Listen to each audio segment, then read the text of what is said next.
Welcome back to El the Law Student. This is my third and final video in my Lnat 101 series. So this one is all about section B, the essay section of the Lnat.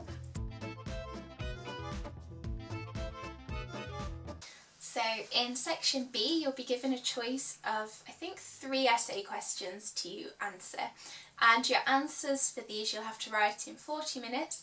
And you probably want to get them between 500 and 600 words. I believe that the absolute limit is 750 words, but because you don't have that long to write it, I would be quite surprised if you got to that stage. For example, on the Lnat simulator, which you can find on the Lnat website, there are 3 options. So the first one is, modern society is too dependent on debt, we should all pay our way, do you agree? The second one is, the Olympic Games today are less of a test of personal athleticism and more of a measure of national investment and authority. Do you agree? And the third one is, in Western society, arranged marriages should no longer be tolerated. Discuss. It's something that you can take one side or another on and really argue your way through. But you don't need to have any prior knowledge on these topics, so they're not expecting you to have all of the facts and figures about the Olympic Games and national investment and that sort of thing. It's just all about how you argue your point, really, rather than the content of it. So the first thing to consider is, which question are you going to pick? And sometimes that will be really obvious. It might be that there are 2 questions that you have no idea about at all. You have no ideas on what you would write or argue, and so you clearly pick the third question. However, there are some things to consider when you are deciding which question to pick. So first of all, you need to ask yourself, can I think of a convincing argument both for and against this? Because even though you'll be taking one side, you need to realise what the convincing arguments are on the opposing side, because your argument's not going to be successful if you're not addressing what the clear flaws are to your point of view. In addition to that, can you think of why your argument is most compelling? Can you think of how you can overcome any disadvantages to your view? So why is your argument the most compelling? And it's really, really important that you can truly argue for that view. Something that I would really recommend is ensuring that it's a topic that you can write about respectfully. So for example, the arranged marriages question. Is your point of view something that could potentially offend any admissions tutors who are reading it? Now, I'm not necessarily saying that you should pick your question depending on what could offend who, but making sure that you're tackling different issues in a really respectful way. And if you feel incredibly strongly about something, then perhaps you shouldn't pick that, because then your argument could be quite biased. And that leads on to my final tip in terms of picking the question, which is just to be really mindful of your own views and beliefs. So if you do have an incredibly strong opinion on something, and you probably won't be able to tackle the opposing view very well because you just think it's stupid, then that can really hinder your evaluation, and even though you might have more information and more passion about that topic, it's probably not going to produce the best, most balanced essay. So in terms of writing the essay, just some structural things. First of all, really watch your spelling, punctuation and grammar. There's no spell check, even though it's on a computer, so sometimes when you're practicing it can be really handy to turn off spell check on Word and just type out your essays like that, making sure that you don't make any mistakes. I remember being sat there and just words that I wrote every single day of my life, and I knew how to spell them, I was second guessing myself, and you don't need to be taking up your time doing that. In addition to this, just really watch your sentence structure and that sort of thing. So making sure your sentences are quite short.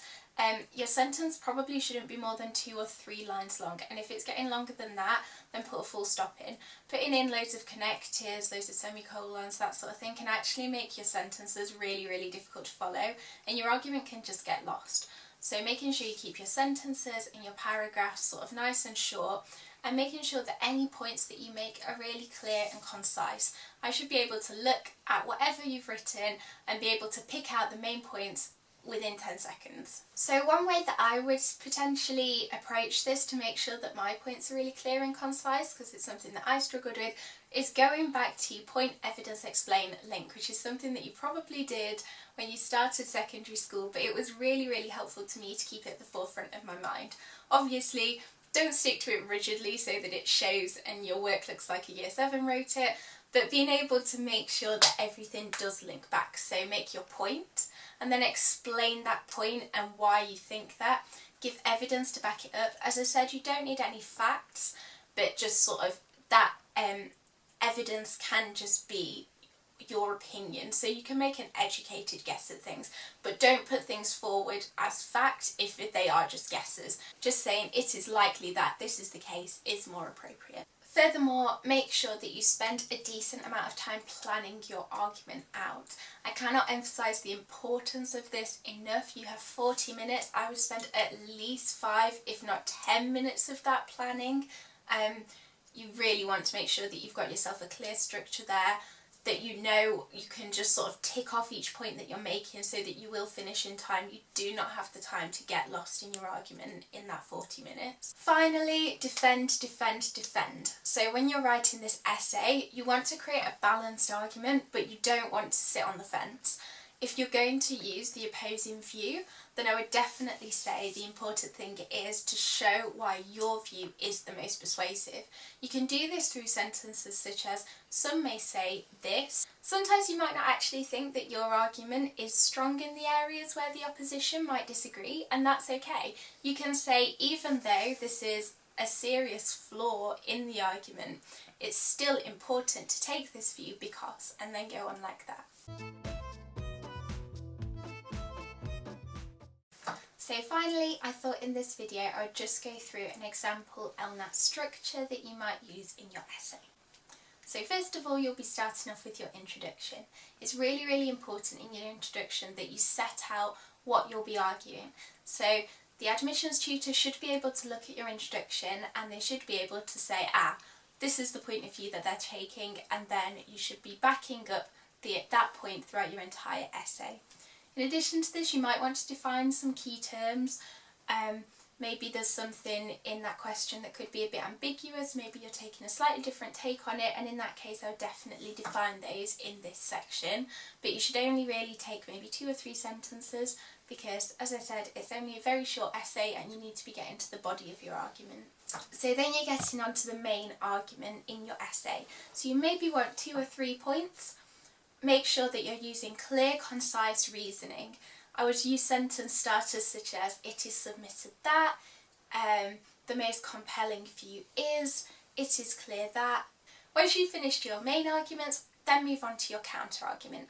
The most important thing here is to ensure that you are picking the strongest counter argument to your main argument.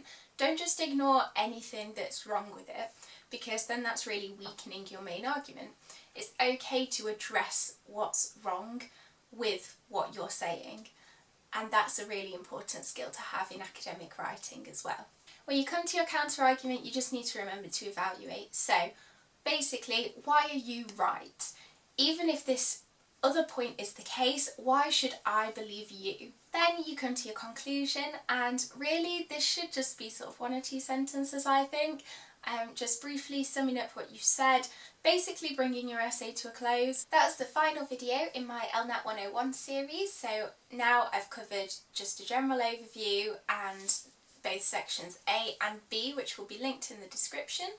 If you have any other questions about the Lnat that you don't think I've covered, feel free to contact me on Instagram or Twitter, which will both be linked in the description.